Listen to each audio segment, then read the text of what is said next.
বাংলা সাহিত্যের ইতিহাসে দুইটি নাম কখনো আলাদা করে বলা যায় না, একজন কাজী নজরুল ইসলাম আর একজন রবীন্দ্রনাথ ঠাকুর। কিন্তু আজও প্রশ্নটা ঘুরে ফিরে আসে, কে সর্বশ্রেষ্ঠ। কেউ বলে নজরুলই সেরা, কারণ তার কলমে ছিল বিদ্রোহ, অন্যায়ের বিরুদ্ধে আগুন। আবার কেউ বলে রবীন্দ্রনাথই সেরা, কারণ তিনি বাংলা সাহিত্যকে পৌঁছে দিয়েছেন বিশ্ব দরবারে। দুইজন দুই ধারা, একজন বিদ্রোহ, একজন দর্শন। নজরুল মানেই প্রতিবাদ, অন্যায়ের বিরুদ্ধে দাঁড়ানোর সাহস, আর রবীন্দ্রনাথ মানেই ছিল ভালোবাসা, মানবতা, প্রকৃতি আর অনুভূতির গভীরতা। কিন্তু যে প্রশ্নটা আমরা করি, কে বড়, এই প্রশ্নটা কি তারা নিজেরা কখনো করেছেন, না বরং বাস্তবতা ছিল সম্পূর্ণ উল্টো? চলুন বিষয়টি আরো সুন্দর করে জানি। নজরুল ছিলেন রবীন্দ্রনাথের ভক্ত, আর রবীন্দ্রনাথ দেখেছিলেন নজরুলের ভিতরে এক আগুনের প্রতিভা। রবীন্দ্রনাথ তাকে ভালোবাসতেন, আশীর্বাদ করতেন, এমনকি তার কঠিন সময়ে পাশে দাঁড়িয়েছিলেন। এটা কোনো প্রতিযোগিতা ছিল না, এটা ছিল শ্রদ্ধা আর ভালোবাসার সম্পর্ক।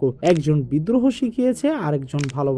একজন শিখিয়েছে অন্যায়ের বিরুদ্ধে দাঁড়াতে, আরেকজন শিখিয়েছে মানুষ হতে। তাহলে কে শ্রেষ্ঠ? এই প্রশ্নটার কোনো উত্তর নেই, কারণ কাজী নজরুল ইসলাম এবং রবীন্দ্রনাথ ঠাকুর তারা একে অপরের প্রতিদ্বন্দ্বী না, তারা একে অপরকে সম্পূর্ণ করেছে। শ্রেষ্ঠকে, এই প্রশ্নটা ভুল। সত্যিটা হলো তারা দুইজনই বাংলা সাহিত্যের দুইটি অপরিহার্য অধ্যায়। যদি এরকম ইন্টারেস্টিং ভিডিও দেখতে চান তাহলে সাবস্ক্রাইব করুন স্পার্ক হাইপ।